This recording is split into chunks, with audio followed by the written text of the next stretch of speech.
com a notícia. Uma conversa ao vivo com quem acontece. Acorde bem informado com Café e Notícia.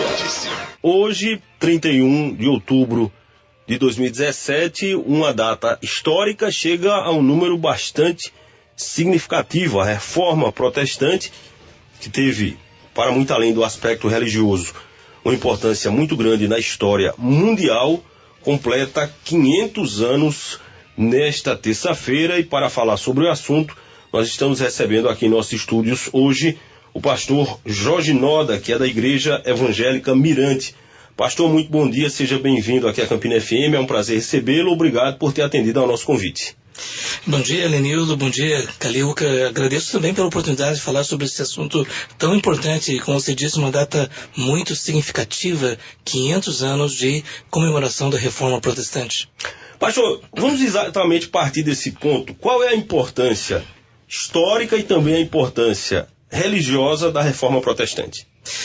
Hoje em dia, os historiadores reconhecem que o movimento da Reforma Protestante no século XVI foi um dos momentos mais decisivos de grandes transformações da história. Por mais ou menos 1000 anos prevaleceu a visão medieval e havia uma determinada hegemonia, né, da Igreja Católica Apostólica Romana durante todo esse período, mas infelizmente, com o tempo, aquele ensino da simplicidade de Jesus e dos apóstolos foi se distorcendo com o acréscimo de muitas tradições e inclusive uma decadência e desintegração da vida espiritual e da qualidade moral dos cristãos, né? A tal ponto que na Idade Média é possível verificar muitos exageros e perversões, corrupção, maldade, derramamento de sangue em nome do cristianismo. Então os reformadores, eles questionaram essa questão e perguntaram como nós podemos voltar ao ensino de Jesus e dos apóstolos. Ô pastor, trazendo aqui para o Brasil, qual foi o efeito da Reforma Protestante aqui no nosso país? A gente sabe que nós temos um registro aí de um número cada vez mais crescente de evangélicos, mas temos também um universo bem maior de católicos. Então, a fé reformada, né, a fé herdeira, né, da reforma da Europa, chegou aqui no Brasil no século XVI através de alguns missionários franceses, depois no século XVIII através também da colonização dos holandeses, mas com o tempo essa influência ela realmente foi removida e prevaleceu a visão católica até o século XIX, quando missionários da Europa e dos Estados Unidos começaram a ter trabalhos aqui, a princípio trabalhos voltados mais para as comunidades de fala inglesa e alemã, como foi lá no sul. Mas eu creio que a maior influência foi a oportunidade de refletir a respeito do ensino de Jesus e dos apóstolos, porque essa foi a grande questão na Reforma Protestante. Nós devemos voltar àquilo que Jesus e os apóstolos ensinaram ou devemos aceitar aquilo que foi produzido através dos séculos? Essa foi a grande discussão naquela época e eu creio que continua ainda hoje.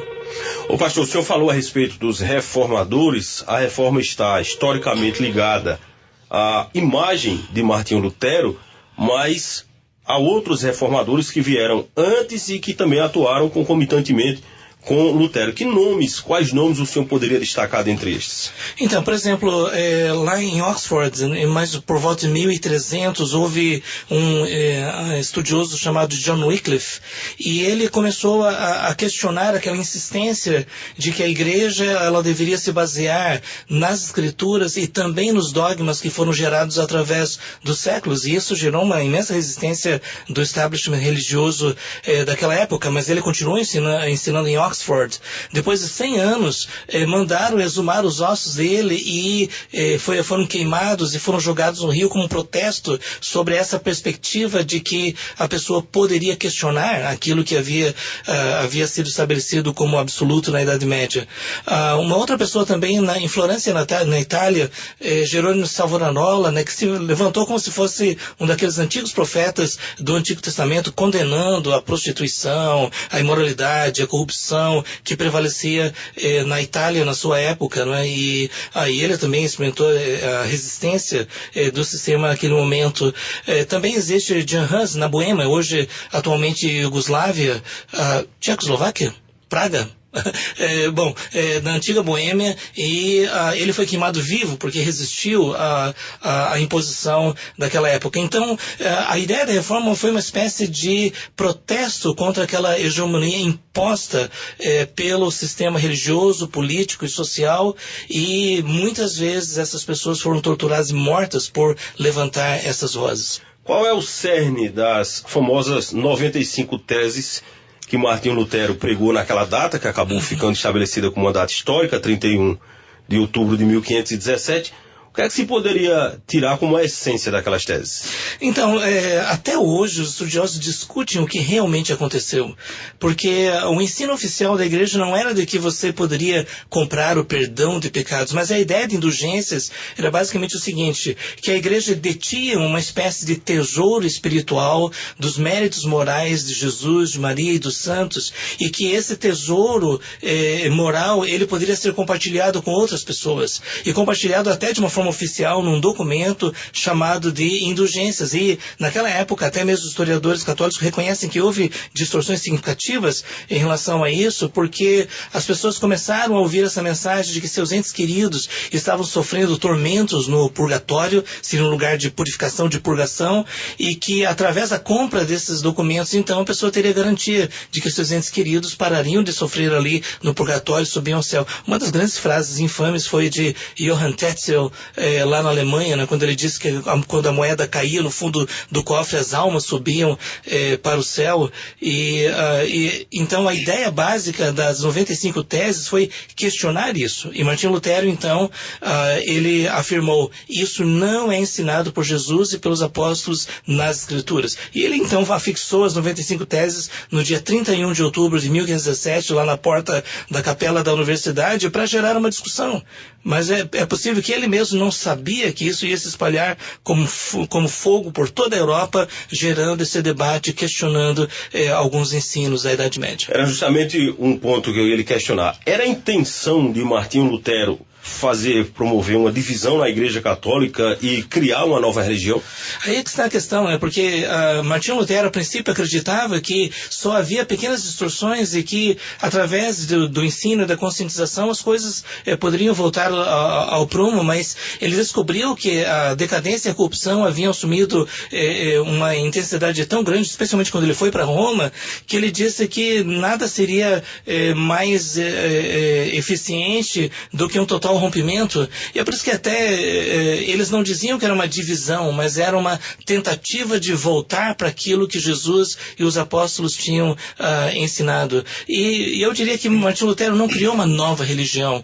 Na verdade, eles basicamente afirmavam aquilo que Jesus e os apóstolos ensinavam, a essência do cristianismo. Então essa é a grande ênfase da reforma protestante. Muitas vezes em linhas do tempo, na história, a gente vê o luteranismo saindo da linha principal da igreja cristã, mas o entendimento dos reformadores não era esse. O entendimento apesar dos 1000 anos de igreja medieval, vamos voltar àquilo que Jesus e os apóstolos ensinaram. Essa era a proposta deles. Por isso que muitos de origem reformada não dizem que foi um surgimento de uma nova fé, mas foi um resgate da fé que foi apresentada por Jesus e pelos apóstolos. Eu queria questionar o senhor, pastor, com relação ao dízimo.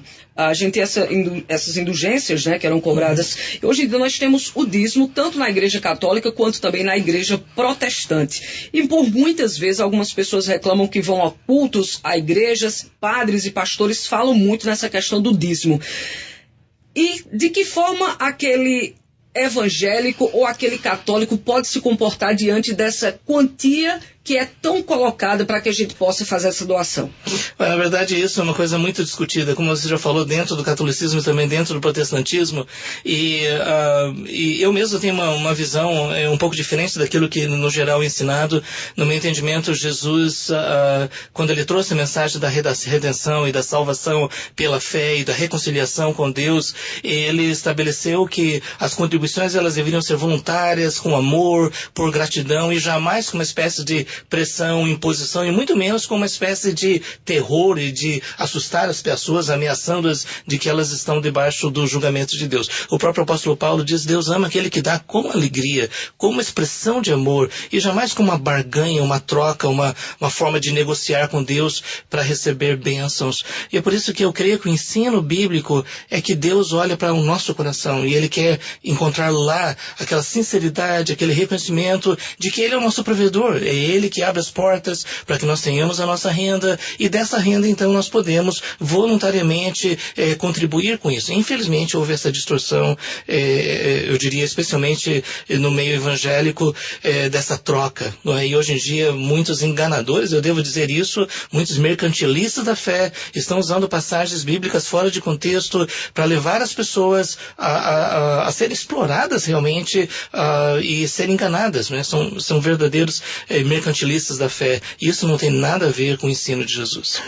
Ô, pastor, eu vou voltar daqui a pouco a essa questão com o senhor, mas só para complementar uma pergunta anterior que eu lhe fiz sobre as intenções de Martinho Lutero, já que Lutero é uma figura tão central na discussão e no estudo da Reforma Protestante, o senhor poderia traçar um breve perfil de quem era Martinho Lutero?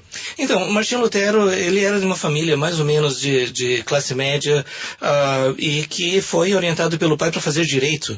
E uma vez ele estava viajando e houve uma grande tempestade e os raios começaram a cair perto dele e ele ficou muito assustado e ele prometeu a Santa Ana que se ele fosse livrado daquela tempestade, ele se dedicaria à vida monástica. E ele, de fato, cumpriu o seu compromisso e se tornou um monge agostiniano. E ele viveu ali a realidade de uma vida ascética extremada, de fustigamento, com açoites e jejuns e frio e tudo mais, acreditando que através disso ele conseguiria acumular um mérito suficiente para ser recebido por Deus no céu. E foi quando ele começou a estudar, especialmente o livro dos Salmos e a carta de Paulo aos Gálatas e a carta de Paulo aos Romanos, que ele chegou à conclusão de que a salvação dele não dependia do seu esforço, mas da fé simples na obra de Cristo na cruz. É por isso que ele ficou conhecido por essa frase de Romanos capítulo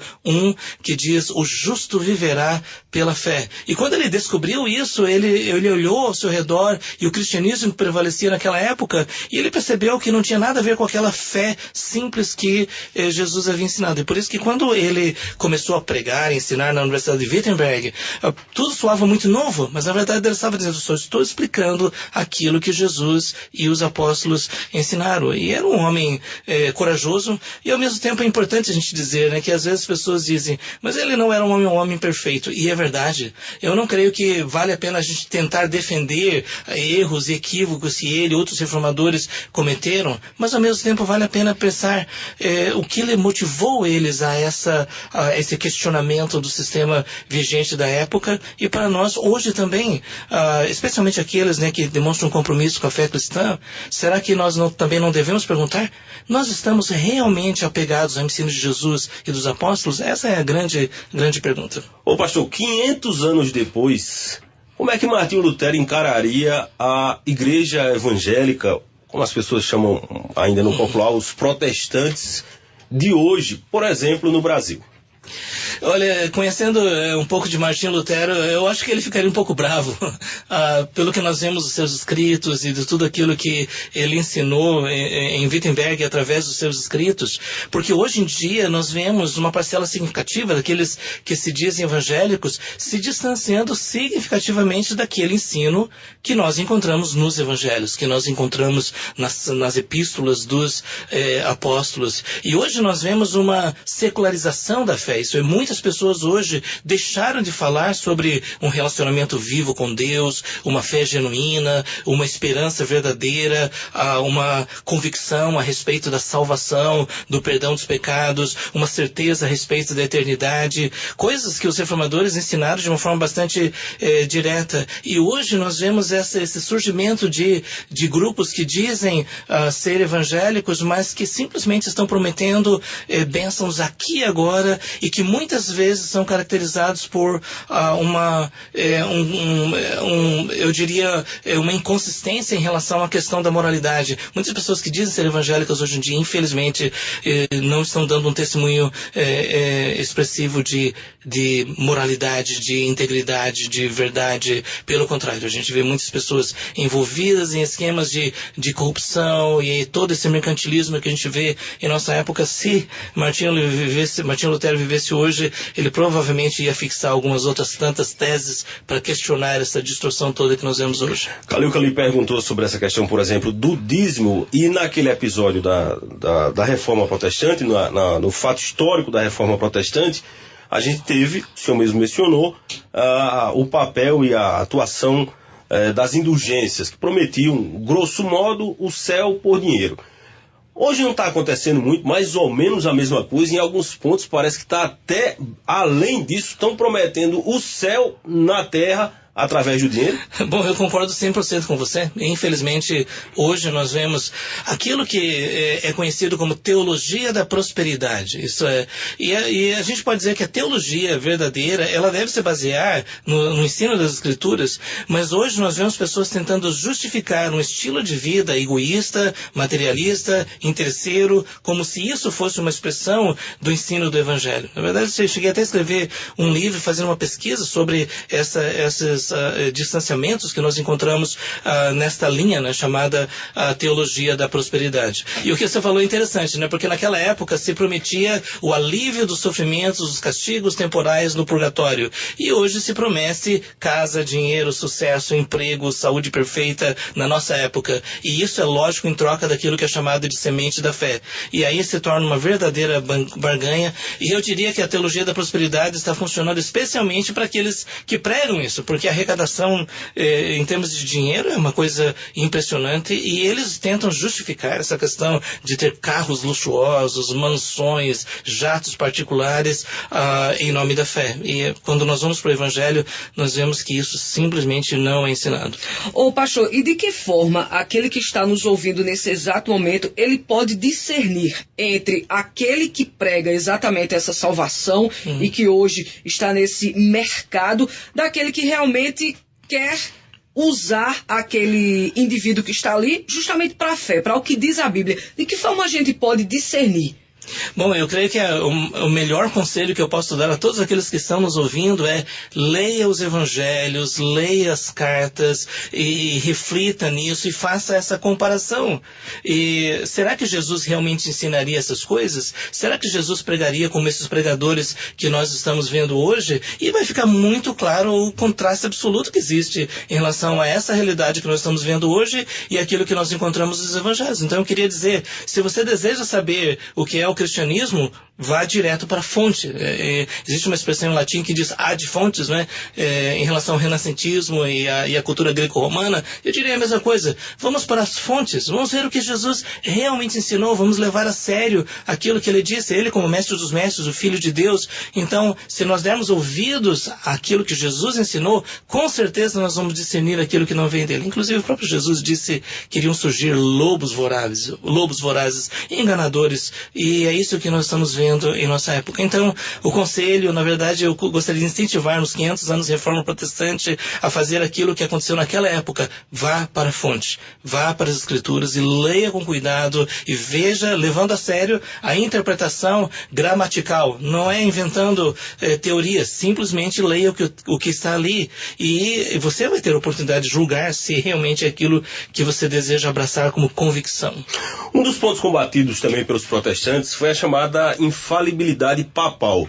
No entanto, hoje, e com, Calil Cavalli, o sucesso das redes sociais, do YouTube, a gente vê muitas reportagens jornalísticas e muitos casos de verdadeiras aberrações que são praticadas por líderes religiosos, inclusive pastores, sobretudo de igrejas neopentecostais, baseados numa interpretação de que o pastor não pode ser questionado, de que o pastor não erra, de que o pastor ele está acima das outras pessoas. Uma vez eu ouvi de um pastor, inclusive que é ligado a um movimento de combate a seitas aqui em Campina Grande, viu, Calil? Que ele dizia que o pastor tem uma unção especial que está acima dos demais evangélicos.